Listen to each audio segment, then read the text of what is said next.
Greetings, friends, and welcome back to the 3-Minute Horror Show. My name is Ben, your host, and I love horror movies. If you've been here before, you already know the drill. Welcome back. If you're new here, though, the way these videos work is as follows. I do a little plot synopsis, I do a little commentary, I give the movie a rating, and hopefully I can make you laugh along the way. And remember, I watch the bad movies so that you don't have to. You're welcome. Today, I will be reviewing the movie Noah's Shark from 2021. I bet I know what you're thinking. You're thinking that this is another Polonia Brothers Entertainment production, aren't you? Well, aren't you clever? It is. It was directed by Mark Polonia. All of your Polonia favorites are here. Well, maybe not all of them. The cast in this movie is a little small. Maybe that's because COVID was still in full swing? Who knows? This movie tracks a failed exorcist and a corrupt TV evangelist as they go on a quest to locate the lost Noah's Ark. They find more than they bargained for in the manner of a badly animated CGI shark. This movie can be streamed here in Canada on Amazon Prime Video. What, really? And Tubi. There's no sense in waiting. Let's get to the review.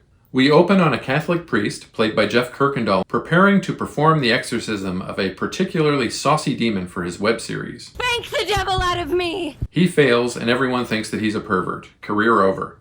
The exorcist, Father Benna, is hired to read the voiceover for a documentary about Noah's Ark. The documentary talks about how Noah's fourth son meets the Witch of Endor, who is not an ewok. She's a goth witch, and she convinces this son to save a bad guy boss demon shark on his dad's ark. Noah, who has a crazy fake beard, finds out and then cracks his son over the head, and then the shark eats his failed savior. Benna was hired to work on this documentary by a corrupt TV evangelist named Buster, and in the show, his team plans to travel to find Noah's Ark as he claims to know where it is. Buster was given the lost journal of the last guy to see the Ark and an actual plank of wood from it as a donation from one of his supporters, and he wants Father Benna to join his team. I recently found a Facebook group for Poloniacs, and Mark Polonia, the man himself, stated that when in one of his movies he credits the soundtrack to someone named Ghost, it means that they use public domain music. Interesting. Buster shows Benna his wood. Benna rubs his hands all over Buster's wood. Then he has a vision. Benna believes that the ark plank is possessed and exorcises it.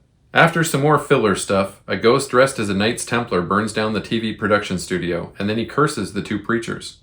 Buster has turned to organized crime to help fund the project, and also as muscle to help our two heroes get past the local military on Mount Ararat. Mount Ararat is in snowy Iran, which looks surprisingly similar to the forests of Pennsylvania in the wintertime. I looked it up, it can rarely snow in Iran, so I guess they didn't get that wrong. While all of this is happening, we're treated to more sequences of a terribly animated CGI shark swimming around and attacking people.